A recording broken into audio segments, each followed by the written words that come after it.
From survival to significance, your story isn't over. You're about to begin something more than a book. This is not a manual filled with cliches, not a checklist of empty affirmations, and certainly not a polished highlight reel. This is a conversation, raw, real, and personal. A voice in the dark that simply says, "You're not alone and you're not done yet." Maybe no one told you lately, but making it this far is something to be proud of. In a world that moves fast, shouts loud, and demands more at every turn, the fact that you're still breathing, still showing up, still searching for meaning, that's powerful. That's survival. But you didn't come this far just to keep surviving. Something deeper inside you has been whispering. Not loudly, not urgently, but consistently. There must be more than this. More than just going through the motions. More than pretending you're okay when you're unraveling inside. More than dimming your light so others don't feel uncomfortable. That whisper is what brought you here. And it's time to listen.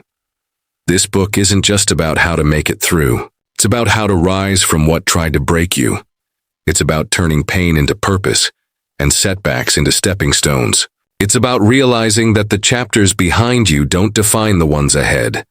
It's about knowing, truly knowing, that your story isn't over. If you've ever felt lost in the noise, exhausted by expectations, or unsure of your worth in a world that counts likes more than loyalty, this is for you. If you've felt invisible while keeping everything together, or broken in silence while the world kept spinning, this is for you. If you've looked in the mirror and wondered when you'll finally feel like you again, this is for you. Here, you'll find no judgment, just truth. No perfection, just progress. This is not a tale of instant transformation. It's a journey, quiet and steady, from merely existing to deeply living, from hiding your scars to holding them like a map, from survival to significance. So take a breath, let your guard down. You don't have to be strong for anyone else right now. Just listen, and allow this space to hold you for a while. Because somewhere inside these words, you may just find the piece of yourself you've been missing. And when you do, you'll remember, your story isn't over, not even close. Here's how I'll unfold the story, one compelling chapter at a time. Chapter 1. Start with breath. You're still here, and that's no small thing. You're here. Right now. Listening, breathing, being. And that in itself is something remarkable. We live in a world that rarely stops to celebrate survival. A world that glorifies milestones, achievements, trophies, and loud success stories, but forgets the quiet battles people fight just to make it through the day. And yet, if you've made it to this moment, through everything that life has hurled your way, there's something profound in that. Survival may not make headlines, but it deserves its own quiet standing ovation. Think about it. How many mornings did you rise when your spirit felt heavy?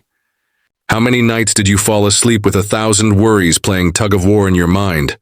How many moments did you fake a smile when your soul was aching? These aren't small things. These are victories. No medals are given for making it. Through anxiety attacks, showing up despite depression, or holding it together when your world felt like it was falling apart. But maybe there should be. In the rhythm of everyday life, survival is often mistaken for stagnation. We hear voices that whisper, "You should be doing more. You're behind. Everyone else has it figured out." As if the fact that you're still here, still standing, still breathing, isn't enough. But what if survival is not the absence of progress, but the foundation of it? What if every breath you took in the middle of chaos was a brick laid down for a stronger future?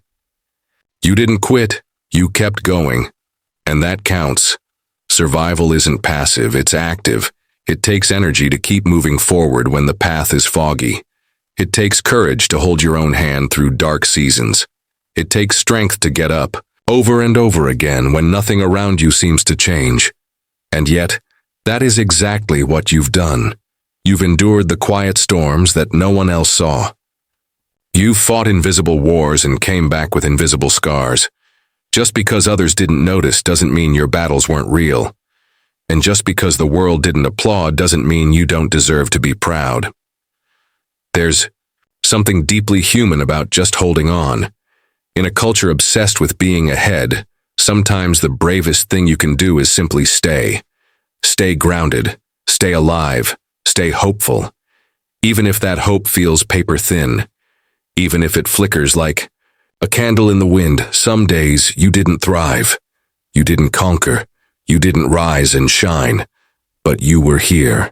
And that's the thing we often overlook, that being here is everything, because from here anything is possible. From survival, significance begins. Pause and remember the versions of yourself that you've been.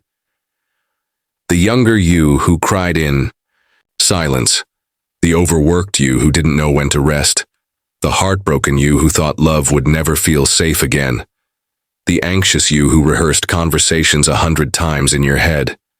They all led you here. They all survived. And even if you're still carrying their pain, you're also carrying their persistence.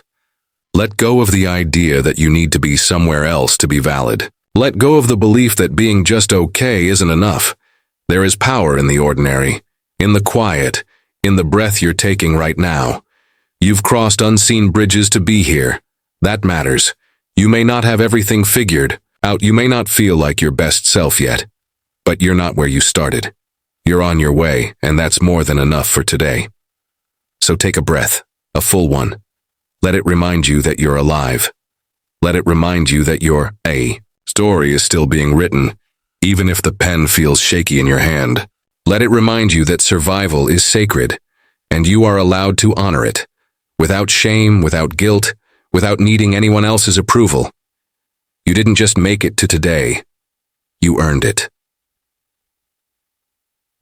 Chapter 2. The world feels fast, but healing is. Slow, the world doesn't stop for anyone. It rushes past in notifications, deadlines, breaking news, and endless scrolls. From the moment we open our eyes, we are pulled into the current, a race to be productive, efficient, relevant. There's a quiet panic underneath it all, like if we pause for too long, we'll fall behind, be forgotten, or somehow become less. We're taught that movement is progress, that busy is the same as important, that slowing down means losing. But healing doesn't work like that. It has its own language, its own rhythm. And most of the time it asks for stillness. Stillness can feel unbearable in a world addicted to speed. It exposes everything we've pushed down, all the emotions we've been too busy to feel. The silence echoes back the questions we haven't answered, the pain we haven't processed, the truth we've avoided.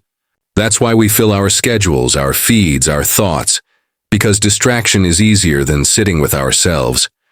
But healing doesn't happen in motion. It waits for you in the quiet.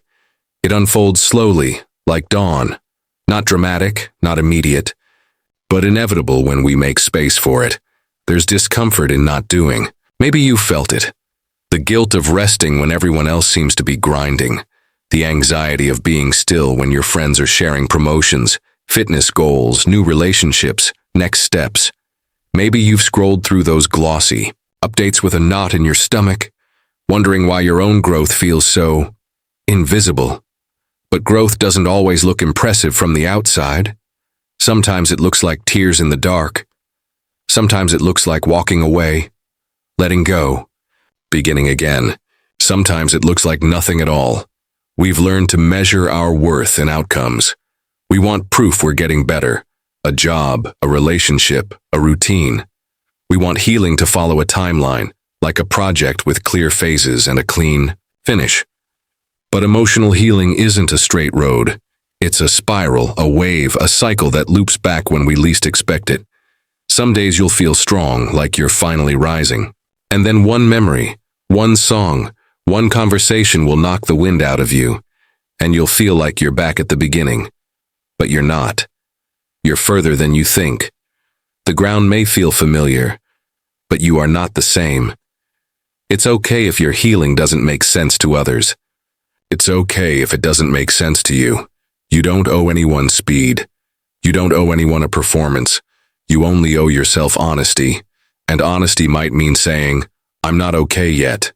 It might mean pulling back, saying no, resting longer than seems acceptable. It might mean pausing when everything in you wants to keep pretending you're fine. You can't rush a broken bone to heal. The same goes for your heart, your mind, your spirit.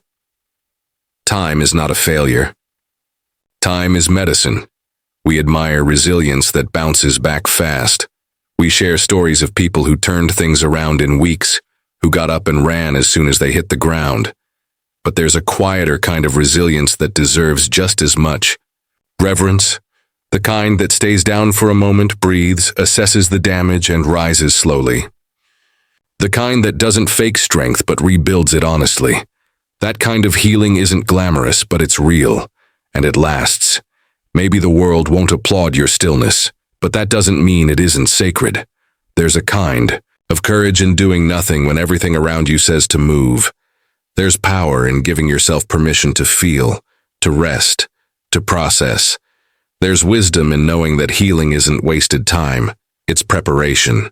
It's the work. Beneath the surface, the roots growing deeper before the bloom. So if you find yourself in a season where you feel slow, don't fight it. If the days blur and the progress feels invisible, trust that something essential is happening beneath what can be seen. You're learning to carry your story differently. You're finding your footing not in the rush, but in the pause. And that pause, no matter how long it lasts, is not the absence of living. It is where life begins again. Chapter 3. You are not broken, you are becoming. There's a quiet belief many people carry, often without even realizing it, the feeling that they are somehow broken, not just bruised by life, not just tired or lost, but fundamentally flawed. Like something in them is beyond repair, like everyone else got a map and they've been stumbling blind. This belief doesn't shout, it whispers, it hides in the way we doubt compliments, in the way we sabotage good things, in the way we shrink from new beginnings because somewhere deep down, we've decided we're too damaged to deserve them. But what if the story isn't that you're broken? What if the truth is you are becoming? Think of a cracked stone, worn and rough, seemingly ruined. Now imagine that within its fractured surface, gold has begun to grow. This isn't fantasy. It's the art of kintsugi, an ancient Japanese practice where broken pottery is repaired with gold, highlighting the cracks instead of hiding them. The result isn't less valuable, it's more. It becomes something rare, something stronger than before. What if you're not here to hide the places you've been hurt, but to fill them with the kind of beauty only you can create? What if every scar is a vein of gold waiting to be noticed? There is no version of growth that doesn't involve breaking. The seed splits before it sprouts, the shell cracks before the chick breathes, muscles tear slightly when they strengthen. And still we look at our own breaking with shame, as if falling apart is proof of failure instead of a step toward becoming whole. But becoming is messy. It's uncomfortable. It's full of false starts and uncomfortable truths and nights when you question everything. It is not a straight path, and that's what makes it real. You are not behind, you are not a mistake, you are in motion. Pain changes us, not because we want it to, but because it has to. It strips away what no longer serves us. It rewrites our limits, forces us to confront who we are when everything easy is taken away. And still, we rise. Still, we love. Still, we hope. That's not brokenness, that's becoming. The person you're growing into doesn't arrive fully formed. They are shaped in the waiting, in the doubting, in the rebuilding that no one sees. You are not a machine to be fixed. You are a story unfolding. And every chapter, even the ones filled with heartbreak or silence or uncertainty, is part of the becoming. We tend to skip over those pages, hoping to fast forward to the resolution. But the transformation is in the pages we'd rather not read. The strength is built in the repetition, in the healing that takes longer than expected, in the daily choice to keep going when you don't yet see the payoff. It's easy to look at the world and feel like you're the only one not holding it together, but no one escapes the process of becoming. Everyone you admire has faced doubt. Everyone who looks confident has had nights of uncertainty. No one is immune to the breaking, but those who grow are the ones who let the breaking become something more. You are not meant to be perfect. You are meant to be honest, to feel deeply, to fall and get back up, maybe slower than others, maybe with more bruises, but with a new kind of wisdom each time. The cracks in you are not your weakness. They are where your soul breathes, where the light gets in, where the story deepens. Don't call yourself damaged just because you're still healing. Don't define yourself by the season you're in. You are in the middle of something sacred, something soft and powerful and absolutely alive. You don't owe the world a polished version of yourself to be worthy of love. You don't need to be finished to be valuable. You are not broken. You are becoming someone who has lived and lost and learned, becoming someone who knows that resilience isn't loud, it's quiet and steady, becoming someone who understands that the gold was never meant to hide the cracks, but to celebrate them. You are not less because of what you've been through. You are more. You are deeper. You are wiser, and you are becoming more fully yourself with every step forward, every breath you take, every moment you choose to stay. Chapter 4. Stop chasing perfection. Start choosing progress. It's tempting to want to get it all right, to wait until things are perfect before we begin, before we apply, before we speak up, before we heal. Perfection dangles in front of us like a finish line that always moves just out of reach. It whispers, "Not yet," every time we consider starting. And so we postpone our dreams, our voice, our growth, waiting for the flawless version of ourselves to show up. But that version doesn't exist. What does exist, and what truly changes lives, is progress. Not flashy, not always visible, not Instagram-worthy, but real, steady, and lasting. Progress looks like showing up when it would be easier to quit. It looks like a mother going back to school after putting her dreams on hold for years. Not because the timing is perfect, but because she's finally choosing herself. It looks like a teenager who writes one paragraph a day, quietly building the novel they've been afraid to call a book. It looks like a man in his 50s, lacing up his shoes for a walk every morning, not to become an athlete, but because his doctor said it could give him 10 more years with his grandchildren. These aren't glamorous moments. They won't make headlines, but they change lives. One step, one choice at a time. There's a story of a young man who wanted to start a podcast. He recorded 10 episodes and deleted them all. The audio wasn't crisp enough.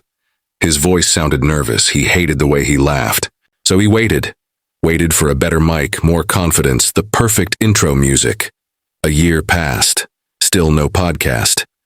Meanwhile, his friend, who knew little about editing and had no fancy equipment, started recording episodes on her phone. She uploaded them, shaky and real. 5 listeners turned into 50, then 100. By the time the young man finally released his first episode, she had already built a small community. Not because she was better, but because she didn't wait for perfect. She moved with what she had. Perfection tells us that anything less than flawless is failure. Progress says, start where you are. Use what you have. Do what you can. Perfection asks you to polish everything before the world sees it. Progress lets you grow in front of others. It teaches humility, resilience, and the kind of courage that isn't loud but lasting. Because progress doesn't demand perfection. It demands presence. Small, consistent effort has a quiet magic to it. It doesn't scream. It doesn't impress right away. But it compounds. A page written every day becomes a manuscript. A few mindful breaths each morning become emotional regulation. $10 saved every week becomes a safety net. These aren't extraordinary acts, but their results are. The people who master their craft, who transform their lives, who rise from the ashes of broken chapters, they don't get there through bursts of brilliance.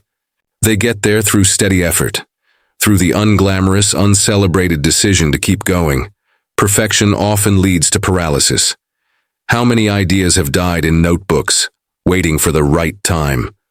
How many songs never sung, books never written, businesses never started, Conversations never had, all because the starting point didn't feel good enough. Progress, on the other hand, is alive. It moves, it breathes, it invites you to begin messy, to learn as you go, to fall and adjust, to do it scared. It invites you to be human. There is a kind of beauty in unfinished work, in process, in progress, because it shows that we are still becoming, that we haven't given up, that we believe something better is still possible. There's power in choosing growth over greatness, in choosing real over perfect, in choosing now over never. The world doesn't need your perfect. It needs your presence. It needs your voice, your effort, your heart in motion. Progress doesn't guarantee you'll always get it right, but it guarantees that you're still in the game. And in a life where so many things are uncertain, showing up, even imperfectly, is more than enough. It is brave. It is sacred. And it is how real change begins. Chapter 5. Silence is also a sentence. What your inner voice has been trying to say. There's a voice you carry that no one else hears. It speaks in the in-between moments, when the world goes quiet, when the notifications stop, when the conversation ends and you're left alone with yourself. It's not always loud. In fact, it's often just beneath the surface, tucked inside, a sigh behind the eyes, woven into thoughts that feel like background noise. But it shapes everything. That voice is your inner dialogue, and whether you know it or not, it's been narrating your life all along. Maybe you've heard it say things like, "You always mess this up," or "Don't bother, it won't matter anyway," or worse, like "You're too much," followed closely by "You're not enough." This voice doesn't come from nowhere. It's been shaped by old conversations, childhood moments, failures, heartbreaks, and all the times you stayed silent when you should have been protected. It builds its vocabulary from years of impressions, teachers who shamed you, parents who didn't know how to love out loud, friends who left without reason, systems that never saw your worth. And over time, it begins to sound like your own voice. That's what makes it so powerful. You stop questioning it. You start believing it. Silence can be soothing, but sometimes it's not peace. It's a cage. Sometimes it's the accumulation of unspoken fear, swallowed pain, buried dreams. You say nothing, but your silence is speaking. It's saying, "I don't matter enough to make noise." It's saying, "It's safer to shrink than to risk being seen." And sometimes the most hurtful things you'll ever hear about yourself don't come from anyone else. They come from the voice you've grown used to listening to inside your head. But what if that voice isn't the truth? What if it's just a repetition of old stories that no longer belong to you? Close your eyes. Really close them. What did your voice say when you failed? What does it say when you look in the mirror on a tired day? When you scroll past someone else's highlight reel? When you remember a moment that still aches even though no one else knows? Listen. Not to judge, not to fix, just to hear it. That voice has been trying to tell you something. Sometimes it speaks harshly because it's scared. Sometimes it speaks like a critic because it thinks it's protecting you. It learned to keep you small, to keep you safe. But you're not that person anymore. You've outgrown that fear. It just hasn't realized it yet. Inner dialogue isn't fate. It's not permanent. It's learned. And what's learned can be unlearned. You can begin again with your own voice. You can replace the soundtrack of shame with the language of kindness. You can talk to yourself like someone worth rooting for, like someone becoming, not someone broken. You don't need permission to do this. You don't need to wait until you've accomplished something. You can speak gently to yourself right now, mid-struggle, mid-mistake, mid-rebuilding. Say this quietly in your mind. "I'm trying, and that's enough." Now say, "I don't have to do it all to be worthy of love." Say, "I am not my worst moments." Let the words settle. Let them sit beside the old ones. Let them begin to shift the weight. There is power in naming your voice. Give it shape. Get to know it. Talk to it. Not with anger, but with curiosity. Why are you saying that? Where did I learn to believe that? Is that really me, or someone else's voice I've inherited? These questions don't need immediate answers, they just need space. Silence, too, can be holy, when it's used to listen inward rather than to hide. And when you hear nothing at all, when the silence is heavy, blank, numb, that's a sentence, too. It's your spirit saying, "I've been carrying too much." Without help, it's your heart whispering, "I miss being heard." Let that silence guide you, not into more isolation, but into softness, into a moment of writing, into a breath, into a phone call, into prayer, into a sentence you speak out loud, just for you. You don't have to yell to rewrite the story. You just have to begin listening differently. Not for what's wrong with you, but for what's ready to heal. That inner voice, when met with compassion, can change. And when it does, everything else follows. Not overnight, but slowly, gently, one kinder word at a time. Chapter 6. Not all pain is visible. Honor the struggles. No one sees. Some wounds don't bleed. They don't come with casts or crutches or sympathy cards. They walk beside us in silence, masked by smiles, hidden behind perfectly filtered photos and well-rehearsed, "I'm fine."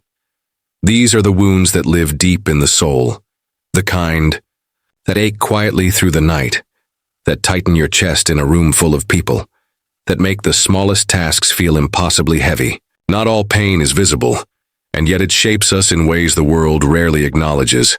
There's a kind of strength in carrying sorrow that no one sees, in showing up to work while battling panic beneath your breath, in answering texts when your heart feels like it's collapsing, in folding laundry or attending meetings or making dinner while grief or anxiety or numbness pulses underneath it all. These are not small things. They are acts of resilience. And yet so often they go unseen, uncelebrated, untended, because the world moves fast, and if the pain doesn't announce itself, it's easy for others to assume you're fine. But you know better. You know how much effort it takes just to function some days. Chronic stress lives in the body like a shadow. It doesn't scream. It simmers. It shows up as fatigue that doesn't go away with sleep, as irritability that surprises even you, as brain fog or muscle tension or forgetting what joy used to feel like. You keep going because you have to, because people depend on you, because the world doesn't pause for burnout. But somewhere inside, you're running on fumes. The kindness you offer others, the patience you extend to everyone else, you forget to offer it to yourself. You minimize your pain because it's not dramatic, not visible, not catastrophic, but it's real, and it deserves to be honored. Digital burnout adds another layer, a pressure that never ends. The messages never stop, the comparison never stops. The scrolling doesn't soothe, it just numbs. You see highlight reels and wonder why you're behind. You post something vulnerable and check again and again to see who noticed. You answer emails while brushing your teeth, while walking, while half listening to the people you love. Rest feels impossible when you're always on. The mind becomes a crowded room where silence feels loud and peace feels far away. And then, there's grief, the quiet kind, the private kind, the one that lingers long after the flowers wilt and the calls stop, the grief that's not from death, but from endings that didn't get closure, friendships that faded, opportunities that vanished, versions of yourself you had to let go. These losses don't have ceremonies, but they leave marks all the same. You try to move on, but the ache visits in waves, in songs, in seasons, in subtle triggers that no one else notices. And you don't talk about it because you don't want to seem dramatic, but you feel it, you carry it, and still you keep going. If no one has told you lately, you are not weak for feeling this way. You are not failing because you need rest. You are not broken because joy feels distant right now. There's nothing shameful about struggling when nothing looks wrong from the outside. Some of the strongest people are those who sit beside invisible pain and still offer warmth to the world. You don't have to perform okayness to be worthy of support. You don't need to prove how bad it is to deserve care. You just have to be honest with yourself, with someone safe, with the pages of your journal or the sound of your own voice in a quiet room. Your healing begins the moment you stop dismissing your pain, simply because it doesn't have a name or a diagnosis or a dramatic backstory. So pause. Breathe. Not everything has to be earned through exhaustion. Not every wound needs to be visible to matter. Your pain counts even if it's silent. Your stress matters even if it's chronic. Your sadness is real even if you smile through it. And your story is still unfolding, even when the world doesn't see the chapters that are hardest to write. Chapter 7. Your timeline isn't late. It's just yours. There's a quiet panic that rises when you scroll through other people's lives. Engagements, promotions, perfect vacations, new homes, smiling children, six-figure businesses launched seemingly overnight. You watch, you nod, you double tap, but something unsettles beneath the surface. A question creeps in. Am I behind? It doesn't shout. It whispers, calm but sharp. It asks why your life doesn't look like theirs, why your timeline seems slower, why you haven't made it yet. And that question, harmless as it may seem, can unravel your sense of self if you let it. We live in an age of curated milestones, where timelines are edited and highlights are broadcast as truth. It's easy to forget that what you're seeing isn't someone's life. It's their lighting, their best angle, the final take, not the behind the scenes. Social media doesn't show the sleepless nights, the doubts, the waiting, the healing, the almosts and maybes and not yets. It doesn't show the breakdowns behind breakthroughs, but you measure yourself against it anyway, as if your quiet progress could ever compete with someone else's performance. Comparison is a thief wearing a smile. It doesn't announce its harm. It disguises itself as inspiration. It says, look, what's possible, but what it means is, why aren't you there yet? It turns someone else's joy into your shame. And it leaves you questioning whether your pace, your story, your journey is somehow defective because it doesn't match someone else's. But your timeline isn't late. It's just yours. It is threaded with lessons you had to learn the long way. It's marked by pauses that taught you patience, detours that gave you depth, setbacks that built your strength. No one else has walked your path. No one else has carried what you've carried. You are not meant to sprint through life, hitting milestones on a schedule that wasn't written for you.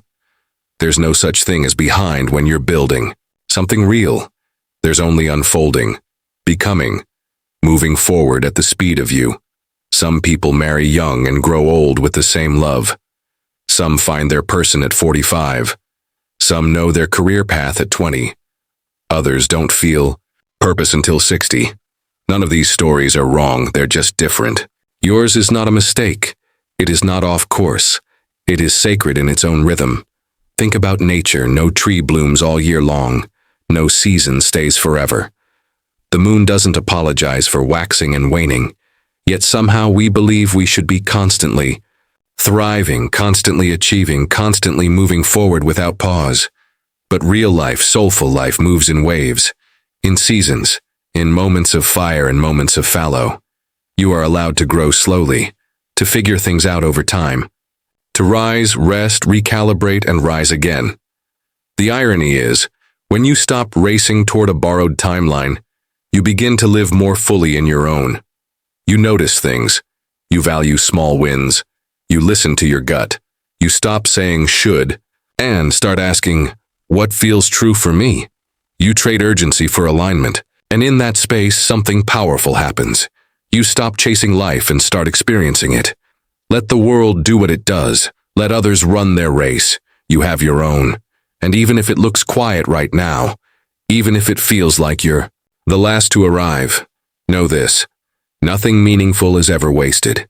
Every delay has wisdom. Every lull has something to teach you. What you think is falling behind might be the universe making space for something better. Not louder, not shinier, but truer. So breathe. Set your pace. Keep showing up. You are not too late. You are not falling short. You are not where you're supposed to be. You are where you are.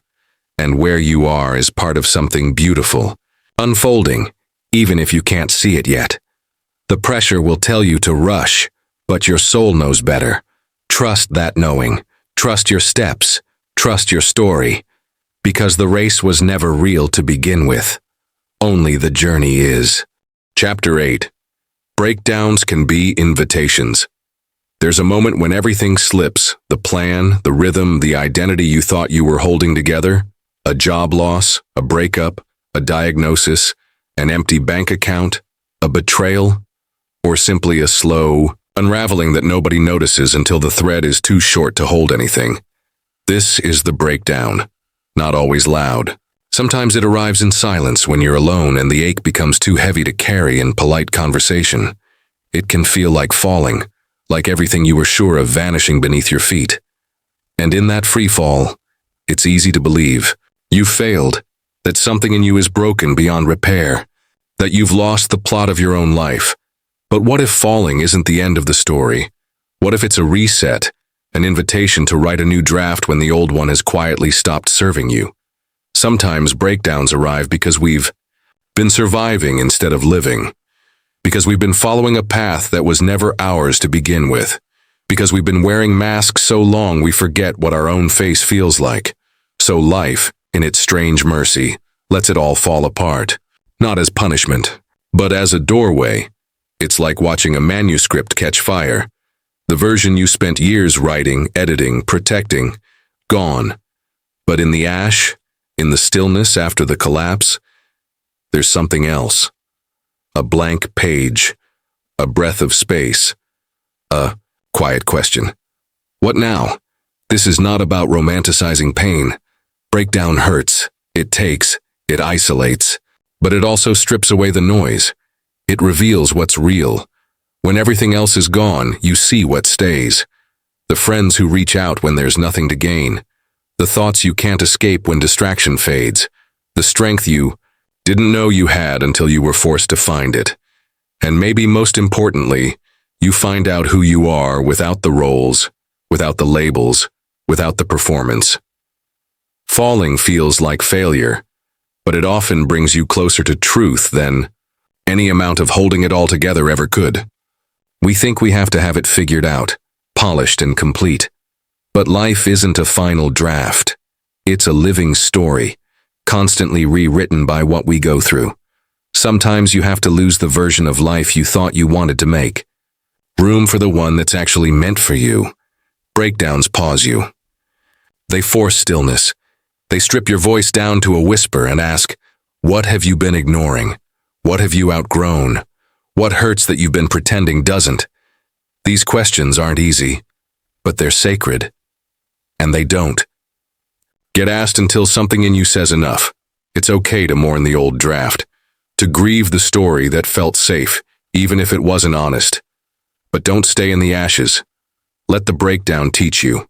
Let it mark the place where you started listening again, to yourself, to your needs, to the small inner nudges you used to dismiss. Let it be the place where you stopped running and started feeling, where you stopped pretending and started becoming. You are allowed to begin again. Not despite the breakdown, but because of it. You're allowed to return softer, wiser, more aware of what matters. You're allowed to rewrite your definitions of success, of strength, of worth. You're allowed to walk away from what collapsed, and not look back with shame, but with reverence for how far you made it before it all gave out. There is courage in falling. There is honesty in collapse. And there is power in rebuilding, this time with intention. You don't need to go back to what was. You are not the same person. And that's the point. The breakdown was never meant to destroy you. It was meant to wake you up. So when you find yourself on the ground holding the pieces of a life that no longer fits, know this. The page isn't gone. It's just turning. And the hand that writes the next chapter, it's yours. Chapter 9. Don't just survive. Start asking why you're alive. There comes a point when the routine starts to blur. The alarm, the coffee, the scrolling, the work, the obligations. Days blend into weeks and weeks into years. You check boxes, you reply to messages, you show up.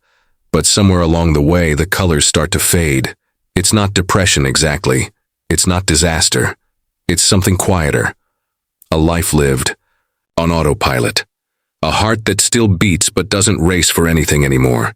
A soul that whispers questions you don't slow down long enough to hear. You are surviving. Yes. You're making it. But when was the last time you asked yourself why? Why are you here in this life with this body, in this time? Why do you wake up and do what you do? What stirs your spirit? Not just your schedule? These aren't easy questions, and that's why most people avoid them. It's easier to stay busy, to drown out the ache with notifications and Netflix and endless to-do lists. It's safer to keep playing the role, worker, parent, partner, provider, than to sit with the possibility that maybe you've outgrown parts of your life, that maybe the ladder you've been climbing is leaning against the wrong wall. But intention doesn't come from noise. It comes from silence, from choosing to step back from the race and ask what you're really running toward. Because existence is not the same as living. You can survive a long time without ever touching the reason you were made. But what if you're meant for more than this? Not more money, not more recognition, more meaning, more truth, more presence. Maybe it starts with asking, what makes me come alive? Not what impresses others, not what guarantees a paycheck, not what looks good on paper, but what brings me home to myself. What makes me lose track of time in the best way? What, if I lost it, would make everything else feel empty? And then ask, what hurts me most in the world? Not because you want to dwell in pain, but because your calling is often hidden in your compassion. What breaks your heart may be pointing to what you're here to help heal. The transition from survival to significance is not about abandoning responsibility or throwing away your life. It's about waking up within it. It's about moving through your day not as a passive participant, but as someone aware of their power, their presence, their purpose. You are not a machine. You are not here just to grind through life until it's over. You are not a sum of your tasks or titles. You are a soul, complex, creative, aching for something deeper than just getting by. Start paying attention to the moments that light you up, to the things you can't stop thinking about, to the conversations that leave you buzzing, to the places where you feel most you. Let those be clues. Let those be doors. Purpose is rarely delivered in a thunderclap. It's discovered in paying attention. It's uncovered when you start asking better questions, when you stop numbing and start noticing, when you stop settling and start seeking. It's not always one big thing. It's often found in how you do the small things, the way you show up, the energy you carry, the kindness you offer, even when it's hard. Ask yourself, what would I do if I wasn't afraid? What would I try if failure wasn't final? What part of me have I silenced because it didn't seem practical? What would I regret not doing if this year was my last? Let those questions rattle you. Let them unsettle. The safety of survival. Because on the other side of that discomfort is your life, your real life, waiting to be claimed with both hands and a wide open heart. You were not born to simply endure. You were not put here to just make it through the day. There is fire in you still. There is a dream that hasn't died. There is something only you can do. Not because you're special in a superficial way, but because your story, your scars, your voice have a shape that no one else can replicate. And someone out there needs what only you can offer. So stop. Breathe. And when the answers come, quiet, slow, maybe trembling at first, listen. Because this is the shift. This is the turn. This is the chapter where you stop existing and start becoming. Chapter 10. The lie of not enough and the truth of who you are. There's a quiet, persistent voice that lives inside many of us. It whispers when the world is loudest, feeding. A story that we are not enough, never enough. Not smart enough, not successful enough, not attractive enough, not deserving enough. This voice is sneaky. It hides behind comparison, failure, rejection. It settles in when achievements don't bring the satisfaction they promised. It thrives in silence and solitude, planting seeds of doubt that grow into forests of insecurity. This is the lie of not enough. It's a story we inherit from society, from childhood, from a culture obsessed with scarcity. Scarcity of time, money, love, approval. It convinces us that our worth depends on external measures, that we have to prove ourselves again and again to earn love, respect, or belonging. It makes us chase perfection and hide our imperfections, to shrink ourselves so we won't take up too much space or trouble anyone. But this lie is exactly that, a lie, a false narrative crafted to keep us small, to keep us stuck in fear, to keep us from stepping fully into who we were made to be. The truth is that you are enough, not because of what you do or how you look or how much you have, but because of who you are at your core. Your value is inherent, built into your very existence. You do not need to earn it. You simply need to accept it. Identity is not a checklist. It's not a scorecard. It is a sacred gift that holds your story, your struggles, your dreams, your uniqueness. Your effort, showing up, trying, learning, falling, and rising, is a testament to your courage, not a measure of your worth. You are valuable simply because you exist, because you breathe, because your heart beats with intention and possibility. The internalized scarcity of worth distorts reality, telling you that if you rest, you fail. If you ask for help, you are weak. If you celebrate small wins, you are complacent. But these lies do not hold up under the light of truth. Rest is renewal. Help is connection. And celebrating progress is recognizing growth. To believe otherwise is to live beneath your potential, weighed down by invisible chains forged from doubt. Imagine your worth as an unshakable foundation beneath the shifting sands of circumstance. Your achievements may rise and fall like waves, but the ground you stand on is steady and true. You are not your failures. You are not your past mistakes. You are not the harsh words spoken to you or the silence left in your wake. You are the sum of your resilience, your kindness, your dreams, your light, even when it flickers. When you begin to see yourself through this lens, the need to prove yourself dissolves. You stop comparing your journey to others. You stop shrinking to fit spaces that were never meant for you. You step into your voice, your choices, your unique path with confidence and grace. This is the freedom that comes from owning your inherent value. The journey to this truth is not always easy. It requires unlearning years of harmful messages and rewiring your self-talk. It asks you to be gentle with yourself on hard days and to recognize your progress on good ones. It invites you to surround yourself with people who reflect your worth back to you and to distance from those who dim your light. Remember, the struggle with not enough is universal, but so is the capacity for change. Every time you challenge the lie, you weaken its power. Every act of self-compassion, every step toward authenticity, every moment of courage rebuilds your sense of worth. You are not alone in this. You are part of a vast community of souls learning to reclaim their stories from the shadows of scarcity. You are enough. Your story matters. Your presence is a gift. And when you live from this place of truth, you transform not only your own life, but also the lives of those around you. Because the world doesn't just need more people who survive. It needs people who know their worth and shine it boldly into the darkness. Let this be your declaration. You are enough just as you are, right now. Not because you have to be, but because you already are. And that truth is the foundation upon which your significance will grow. Chapter 11. You don't have to earn rest somewhere along the way. We began to believe that rest was something we had to earn. That unless we had crossed off every item on the to-do list, fixed every problem, answered every message, achieved enough, hustled enough, proved enough, we didn't deserve to pause. We wore our exhaustion like a badge of honor. We told ourselves that rest was only for the finish line, not the journey. And so, we kept going, even when our bodies whispered for stillness, even when our minds begged for silence. But the truth is you don't have to earn rest. Rest is not a reward for perfection. It is not a luxury reserved for when everything is under control. It is a basic human need, a sacred space where healing happens, where clarity returns, where your spirit can breathe again. Rest is not weakness, it is wisdom.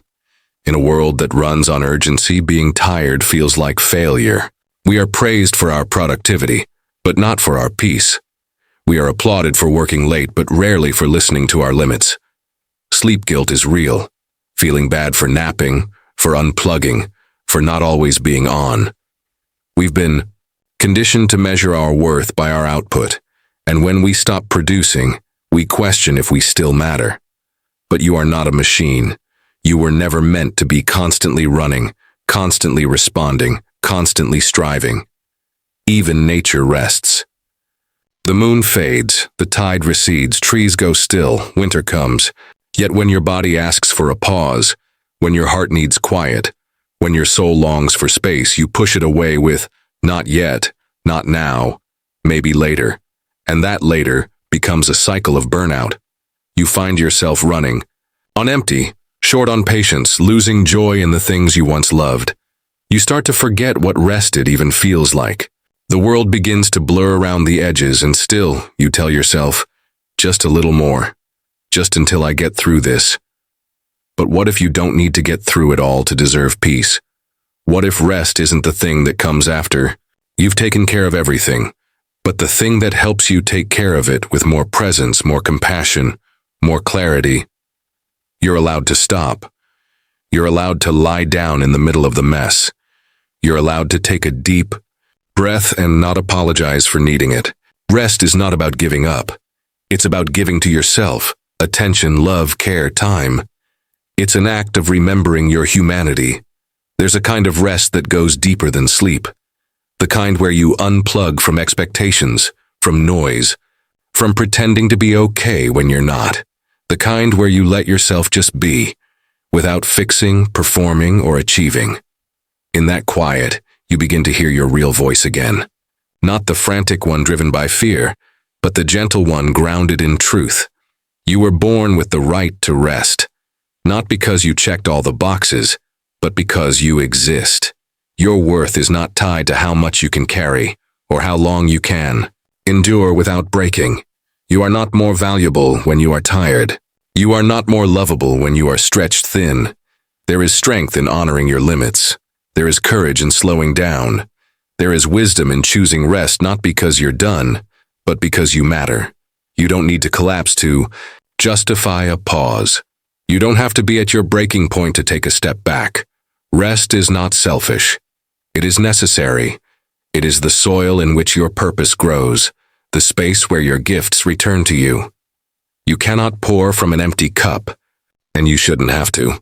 You deserve to be well, not just functioning, not just surviving, but well. So take the nap. Close your eyes without guilt. Say no without explanation.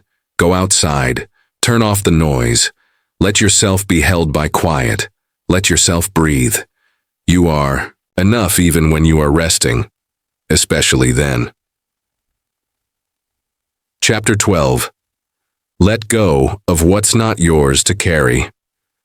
There comes a point in every life when the weight we carry begins to speak, not in words, but in the heaviness of waking up tired, the tightness in your chest when nothing is really wrong, the deep sighs that escape without warning. You may not even remember when you picked it all up, expectations, judgments, responsibilities, that were never really yours, but over time the load grew heavier. Some of it was handed to you before you could speak. Some you took on because you were taught it made you good, respectable, lovable. Some you accepted out of guilt or duty or fear of letting someone down. And now it's hard to move, hard to breathe. You find yourself carrying the sadness your parents never named, the fear your culture whispered into your identity, the pressure to succeed, to fit in, to be the one who holds everything together. You carry the emotions others refuse to process, the silence in your family, the anger in your partner, the anxiety of a world constantly on edge. You tell yourself it's your job to keep the peace, to smooth the path, to never be a burden. But slowly that unspoken promise starts to feel like a prison. Letting go is terrifying. The roles you've played, caregiver, overachiever, peacemaker, the strong one, have shaped how you see yourself. If you lay them down, who are you? If you stop holding everything for everyone, will the world fall apart? Or worse, will they stop needing you? But here's the truth. You are allowed to put down what was never meant to be yours. You are not responsible for healing everyone. You are not obligated to meet expectations that diminish you. You do not owe your life to proving your worth. This is your invitation to surrender, not in defeat, but in freedom, to loosen your grip on the emotional suitcases you've been dragging for years. To gently set down the stories that told you love must be earned, that boundaries make you selfish, that sacrifice is the only path to acceptance. To release the tightrope of perfection that's been cutting into your soul. You can still be kind, without betraying yourself. You can still be generous without abandoning your needs. You can still love others while refusing to carry their unspoken pain. Surrender doesn't mean you stop caring. It means you stop controlling. It means you trust that others can carry their own growth, their own truth, their own healing. It means you honor your space without guilt, and trust that doing so creates room for something deeper, something honest and mutual. You begin to distinguish between compassion and codependency, between love and self-erasure. There is grief in letting go, grief for the years spent over-functioning, grief for the parts of you that molded to survive. But on the other side of that grief is spaciousness.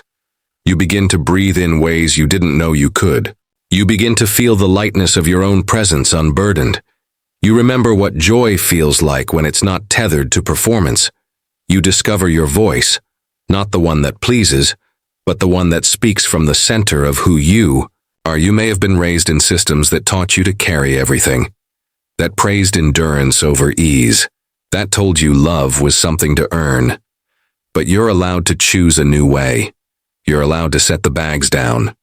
You're allowed to say, this pain is not mine. You're allowed to walk differently than those who came before you. That's not betrayal. It's bravery. Let go of the shame that isn't yours. Let go of the pressure to fix what you didn't break. Let go of the roles that leave you empty. Let go of the fear that tells you you're only valuable when you're useful. What is meant for you will remain, not because you held on tight, but because it chose to stay. You are not here to carry the world. You are here to walk your path freely and fully. There is beauty in the release. There is power in the pause. And there is grace in surrender. Chapter 13. You were not meant to be everything for everyone. There's a quiet kind of exhaustion that comes from always trying to be everything for everyone. It's not the kind of tired that sleep can fix. It's the soul-deep weariness of being constantly available, endlessly giving, shape-shifting to meet everyone's needs while silently wondering if anyone ever sees yours. You smile when you're breaking. You show up even when your body says no, and you stretch yourself thin because the thought of disappointing someone feels heavier than your own unraveling. But you were never meant to be everything for everyone.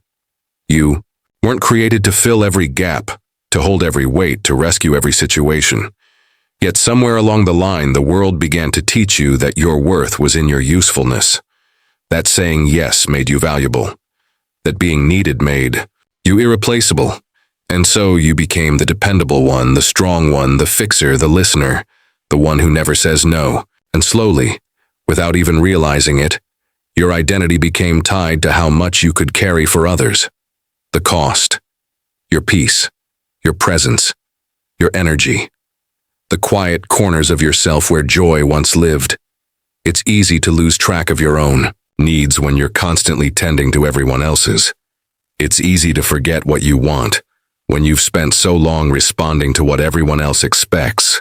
And then one day, the resentment starts to whisper. The joy starts to fade. The exhaustion starts to catch up. But even then, guilt lingers like a shadow every time you consider pulling back. Here's the truth you've been waiting to hear. You are allowed to take up space for yourself. You are allowed to have limits. You are allowed to disappoint others in order to be true to yourself. That's not selfish. That's sacred. Boundaries aren't walls. They're invitations. Invitations for others to meet you where you truly are, not just where it's convenient for them. They are the way you teach the world how to treat you. They are how you stay whole in a world that constantly pulls you in pieces. You are not a bottomless well. You are not a permanent source of emotional labor. And you don't have to carry the fear that setting boundaries means losing love. People who truly see you, who respect you, will understand. And those who don't, their disappointment is not your responsibility. You do not owe anyone constant access to your energy. You do not need to explain or justify your no. Sometimes the most loving thing you can do, for yourself and others, is to stop showing up in ways that leave you empty, to stop performing a version of yourself that exists only to please. You don't have to answer every call. You don't have to attend every crisis. You don't have to say yes to things that don't align with your peace. The world will keep turning. People will find other paths. And you, finally, will start to come home to yourself. When you begin to reclaim your energy, something powerful happens. You start to remember who you were before you were everything to everyone. You start to hear your own voice again. You start to move at your own pace. You start to say yes to things that light you up, not just things that check a box.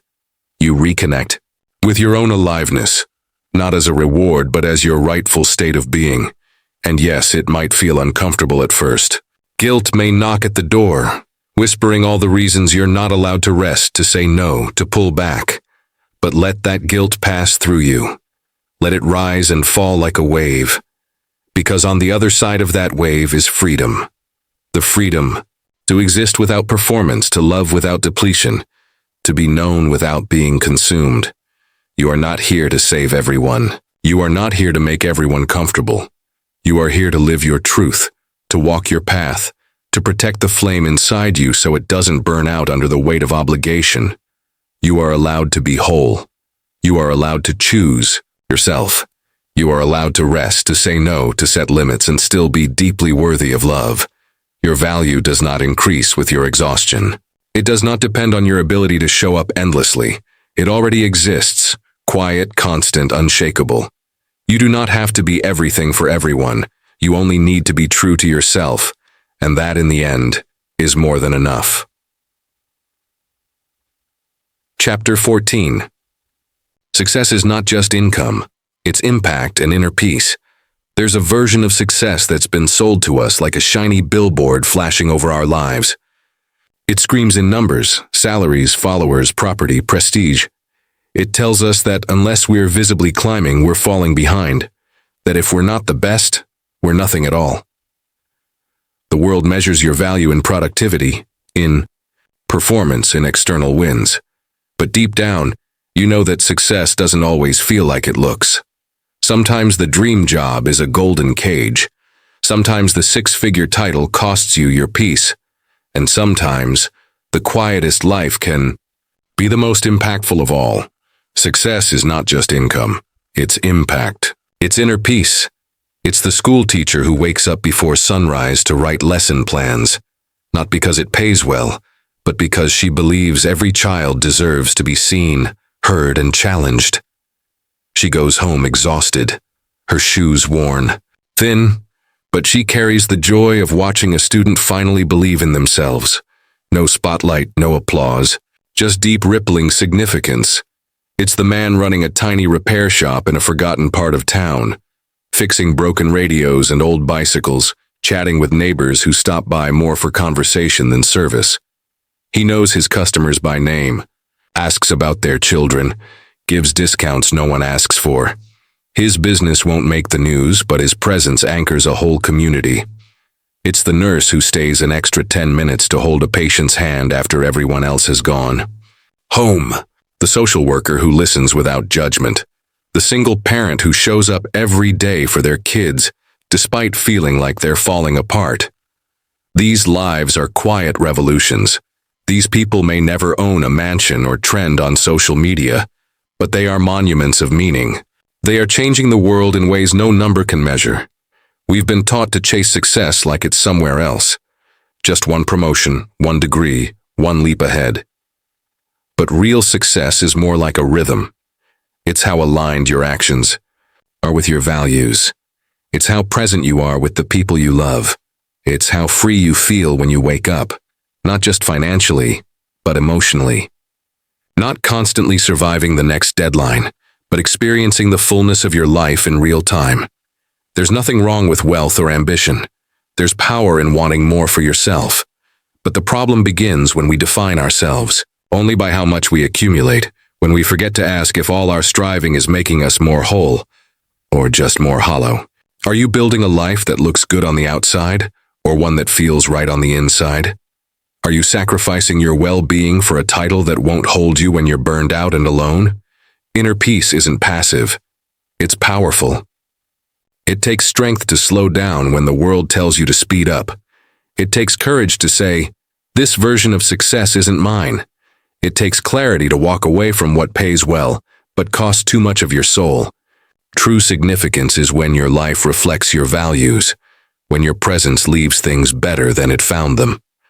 There is a quiet kind of success in living authentically, in having fewer things but deeper relationships, in doing less but loving more, in choosing depth over display. Imagine the freedom of no longer chasing approval. Imagine defining success by how well you sleep at night, how often you laugh, how fully you love, how gently you speak to yourself. That's a success no one can take from you. And if your impact is not televised, not tweeted, not talked about, it still matters. Ripples move outward even when no one sees the drop. Your kindness counts, your integrity counts, your effort counts even when it's invisible. You don't have to prove anything to be worthy. You don't have to monetize every passion, brand every gift, or turn your healing into a hustle. Sometimes significance is simply the smile you bring to one person's face, the calm you create in one room, the way you choose to keep showing. Be genuine, grounded, and whole. Let the world chase noise if it wants. You can choose meaning. You can choose impact over impression. You can choose peace over pressure. Because when all the noise fades and the numbers don't matter, what remains is who you became. And that, in the end, is what success truly looks like. Chapter 15. There's power in showing up, even when you don't feel ready. Some of the most powerful moments in life begin not with confidence, but with trembling hands.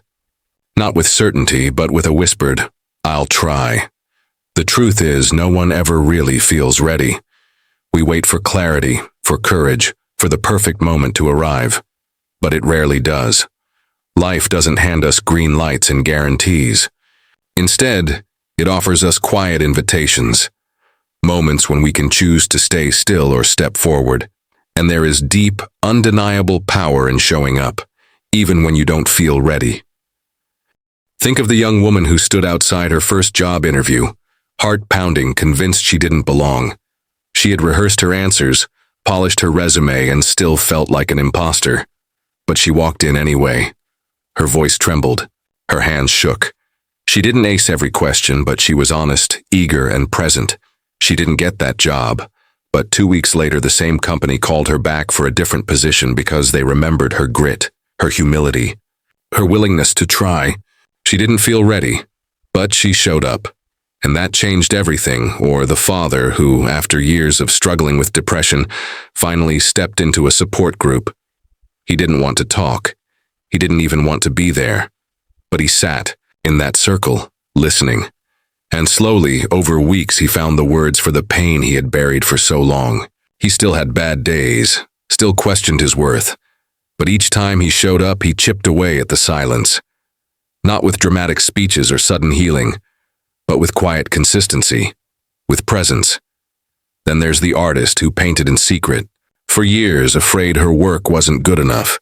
She had notebooks full of sketches she never shared. One day, she decided to post a single drawing online, not for likes, not for validation, but as an act of courage. That one post led to a message, then a collaboration, then an exhibition. It wasn't about talent alone. It was about bravery, the willingness to be seen, even when you feel exposed, even when you're not sure what will happen next. Showing doesn't mean you're fearless. It means you care enough to try despite the fear. It means you understand that progress is often awkward and imperfect. that the first step may not be strong or graceful, but it still counts. It still moves you forward. We tend to romanticize the idea of readiness, as if successful people are born certain, born with a map. But most of them didn't feel ready either. They took risks, they stumbled, they questioned themselves, but they kept going. The writer who submits another manuscript after 10 rejections, the entrepreneur who launches again after a failed business, the student who signs up for the exam even after failing twice before. These stories aren't glamorous, but they are heroic, because showing up again and again, especially when it's hard, is how resilience is built. It's how transformation begins, not with grand gestures, but with ordinary courage, with choosing to face the day, the task, the conversation, the challenge, even when your stomach is in knots. Every time you show up, you rewrite your story. You gather evidence that you are capable, that you are adaptable, that you don't need to have it all together to begin. The voice that tells you you're not ready is trying to protect you from disappointment, but it's also keeping you from growth. And growth is rarely comfortable. It's messy, it's slow, it often looks like failure before it looks like success. But there's dignity in the trying. There's grace in the effort. And even if you fall forward. You learn, you adjust, you become. You don't have to wait until you feel confident to take the stage. Confidence is built on the stage, in the messy middle, in the moments when you feel exposed and uncertain but keep speaking anyway. You don't have to be perfect to be powerful. You just have to be present. You just have to begin. So wherever you are, whatever you're dreaming of, dreading, or doubting, know this. Your first step doesn't have to be flawless. It just has to be real. You don't need permission to begin. You don't need guarantees to be worthy.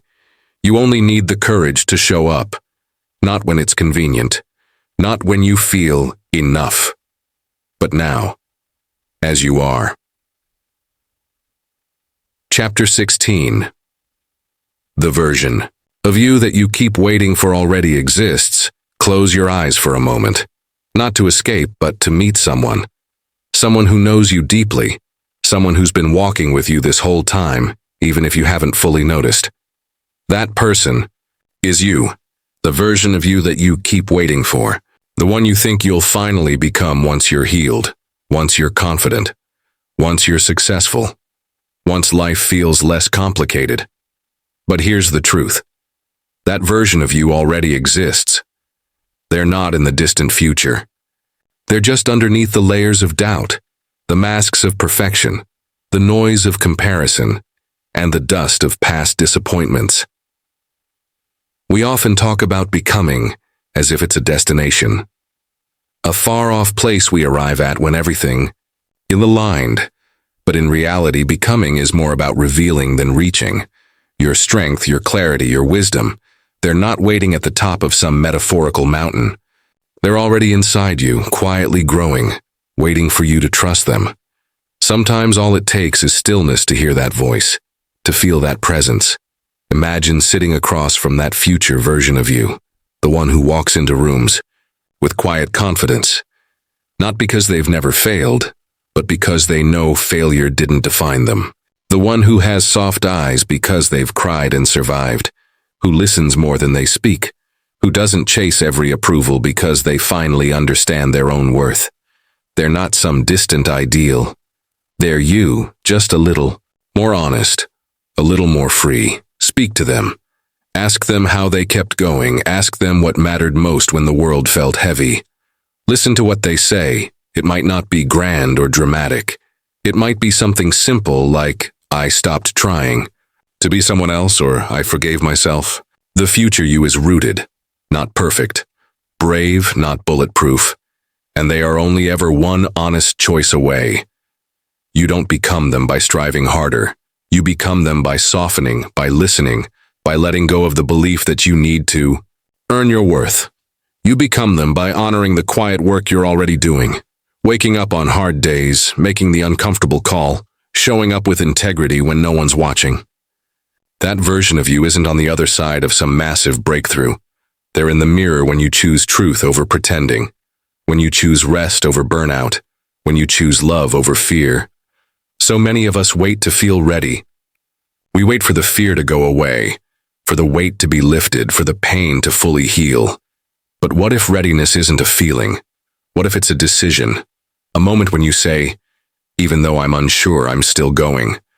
What if you stopped waiting for a version of you that already lives inside your everyday choices? You've met them before, you know. In the way you comforted someone when you were hurting too. In the way you stood up for yourself, even with a shaking voice. In the way you took the leap, not because you were fearless, but because something deep within you whispered, it's time. That was them, that was you, whole, present, becoming, and already enough. This isn't about rushing. It's not about demanding change or forcing growth. It's about recognizing the sacred ground you're standing on right now. You are not behind. You are not broken. You are not late to your own life. You're in process, and process is holy. There's a part of you that already knows how to carry this, that knows when to rest, when to rise, when to release. That part of you is wise. They've walked through fire and kept their compassion. They've been lonely but not bitter. Scarred, but still open. Let them lead more often. Trust their pace, trust their knowing. You are not building someone brand new. You are returning to someone real. You're not lost. You're layered. And every layer has something to teach. Every version of you, even the ones you've tried to hide, has added something to your strength. So next time you doubt yourself, next time you wonder if you'll ever get there, remember this.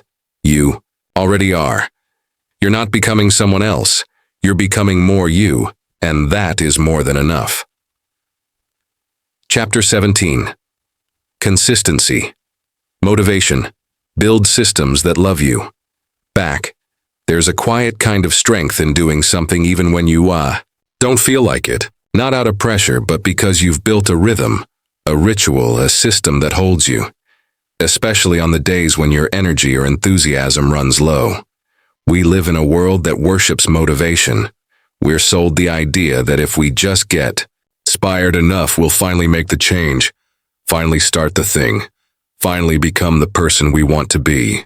But motivation is like a spark, bright and beautiful, but fleeting. It flares up and disappears. What sustains you through the long stretches is consistency, the kind that doesn't shout but whispers, keep going. Imagine your life like a garden. Motivation is the sudden burst of rain that waters everything in a moment. But consistency? That's the irrigation system. It's not flashy, it's not loud, but it shows up every day, dripping just enough to keep things alive and growing. You don't need motivation every morning if you've planted systems that already know what to do. Take the artist who doesn't wait for inspiration, but sits at the canvas every afternoon at 2 p.m. Whether the muse arrives or not, she picks up the brush. Or the student who writes 300 words a day, not because they're always inspired, but because the habit has been woven into their routine like muscle memory. Or the person healing from burnout who begins their day not with an ambitious to-do list, but with 3 deep breaths, a glass of water, and a morning walk, because that's their anchor. These aren't glamorous acts, they're human ones, and they work not because they're perfect, but because they're consistent. The secret isn't willpower, it's environment.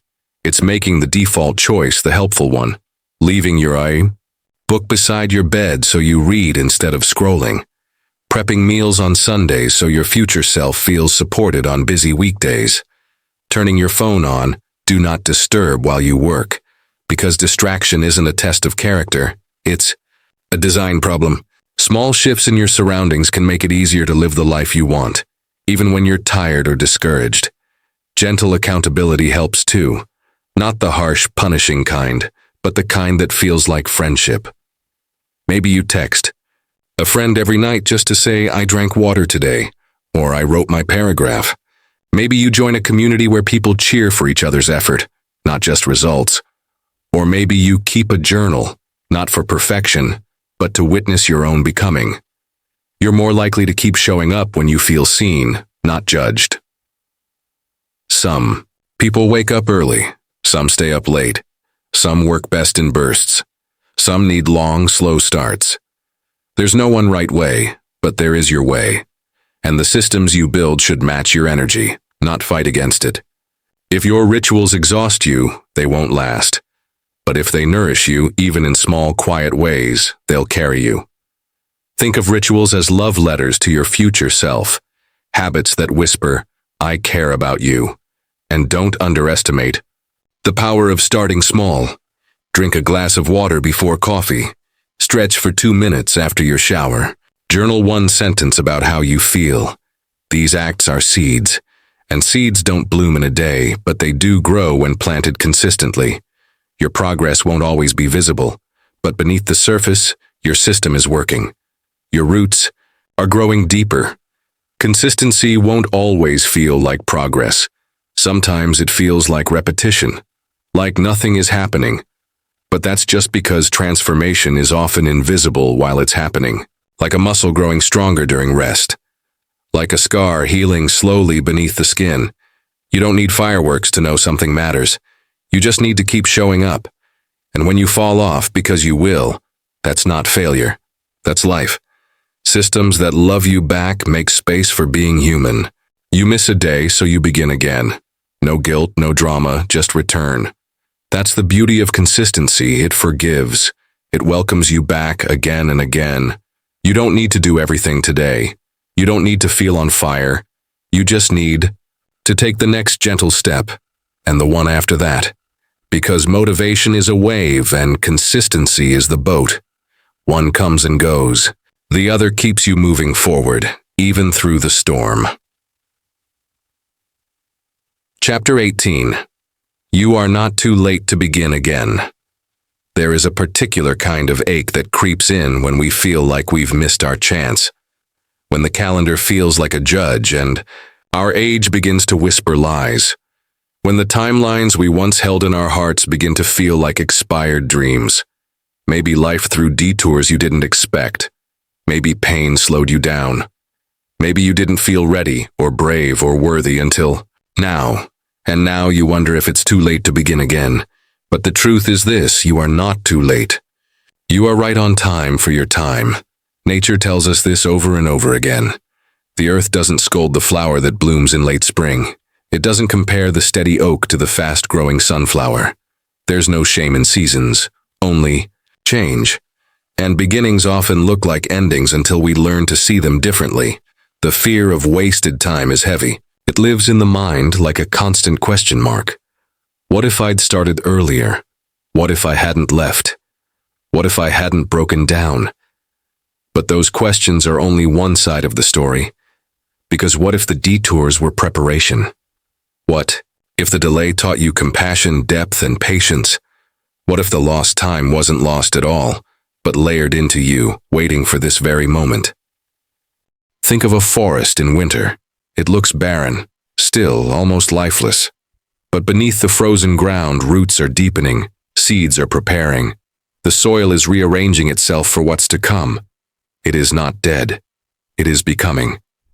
And you, too, have been becoming, even when it felt like nothing was moving. You don't owe anyone a perfect timeline. You don't need to justify the pace of your healing or the pause in your path. Sometimes the most powerful thing you can do is start. Right now, in this breath, in this chapter, in this version of yourself that's more tender, more awake, more real than ever before. The people who make the biggest impact are not always the ones who start young. They're the ones who start true, who show up with honesty, who bring all the seasons of their lives into their work, their relationships, their healing. And you have seasons in you. You have stories in you. You have a comeback in you that's not loud but steady. A beginning that doesn't need applause to be valid. Let this be the spring after your winter. Let this be the soft re-entry into your own dreams. Begin with one small yes, a whisper of courage that says, I will try again. Begin with a phone call, a walk, a journal page, a class. Begin without needing to know how it ends. You don't have to leap. You just have to move forward. Tell yourself the truth. I am not behind. I am not broken. I am allowed to begin again. I am worthy of new chances, even if I've stumbled. I am still growing. I am still choosing. I am still becoming. Let go of the idea that you missed it. You are it. You are the one who gets to decide what your life becomes next, not the world, not your past, not the expectations that were never yours to carry. Just you, your heart, your breath, and your next step. There's something beautifully rebellious about beginning again when the world says it's too late. There's power in saying, "Watch me grow," even when others expect you to shrink. There is light ahead of you, not behind, and that light belongs to you. The sunrise doesn't rush to meet the sky. It rises in its own time, bathing the earth in gold just when the world is ready. You, too, are allowed to rise slowly, fully, faithfully. This moment is not a leftover. It is sacred. It is enough. Begin again, not with pressure, but with presence. Begin again, not to prove, but to live. Begin again, not because you failed, but because you're free. Chapter 19. Let your scars be the map, not the destination. Some stories are written in ink.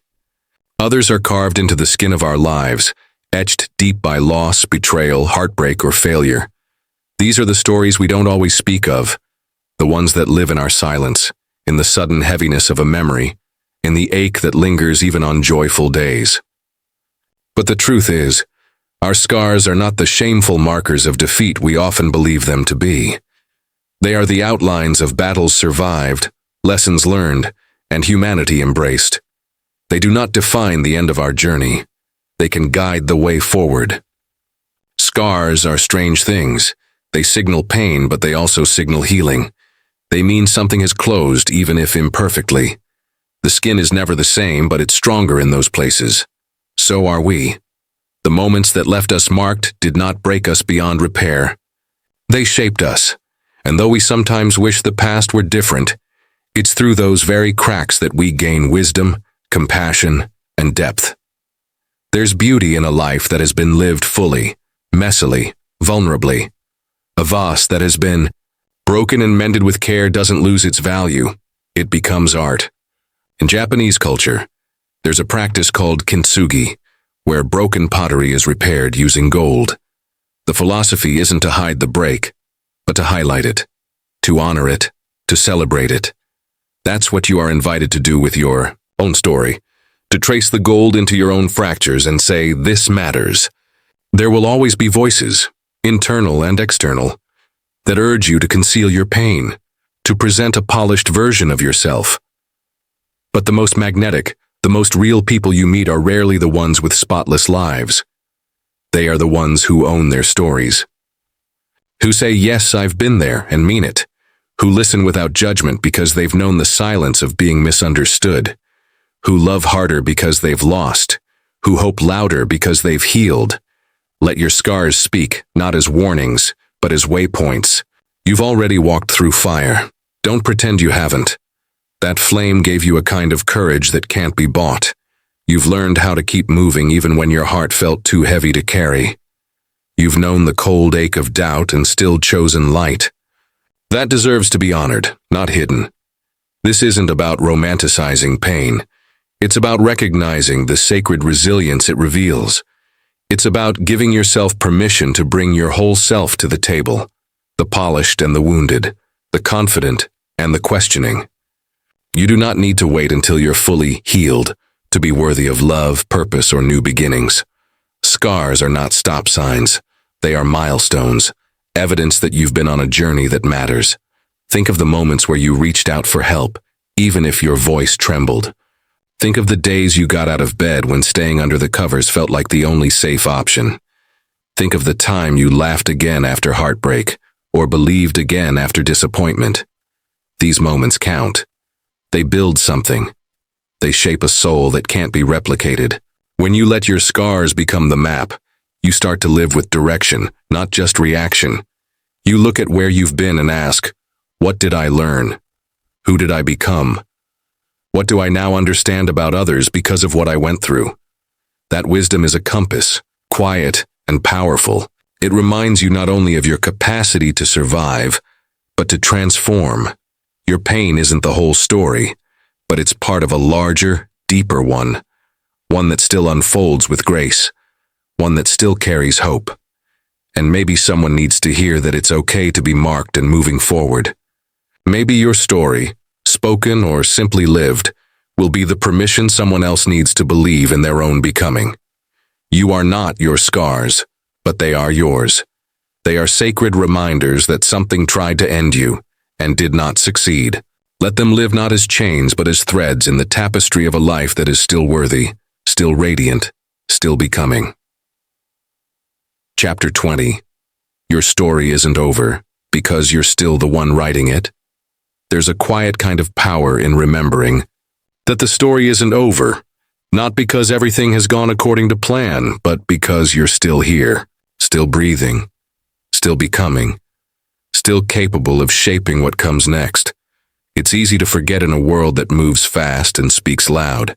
It's easy to feel like your story has already been told by your past, your failures, your missed chances, or the words of others.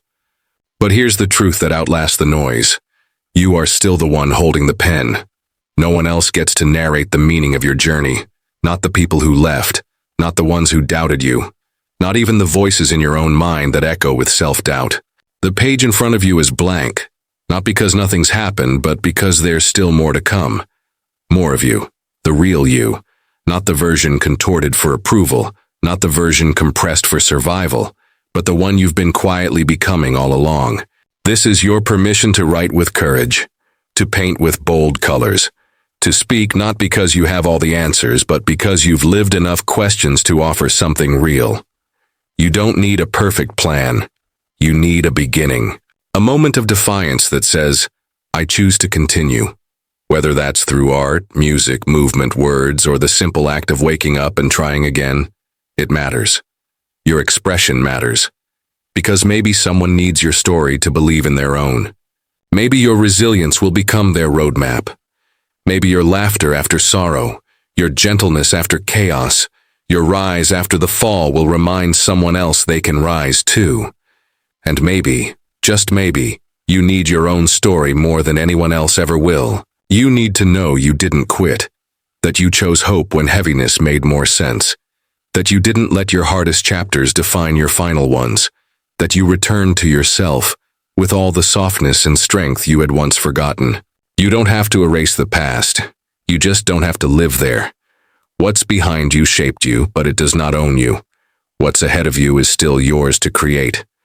So write the story where you get back up. Write the story where you become what they said you couldn't. Write the story where you choose peace over perfection, meaning over noise, and purpose over performance. You're not here by accident. And this moment, this very breath, is part of the unfolding. You don't have to know the ending. You just have to keep writing. One word at a time, one choice at a time, one quiet act of bravery at a time. The world doesn't need a perfect version of you. It needs the real one. The one who's still becoming, still trying, still willing to believe that healing is possible. And that significance isn't something you find. It's something you live. So pick up the pen, pick up the mic, pick up the brush, the camera, the courage. Whatever your truth sounds like, whatever your soul wants to say, let it. Because your story isn't over, and you're still the one writing it.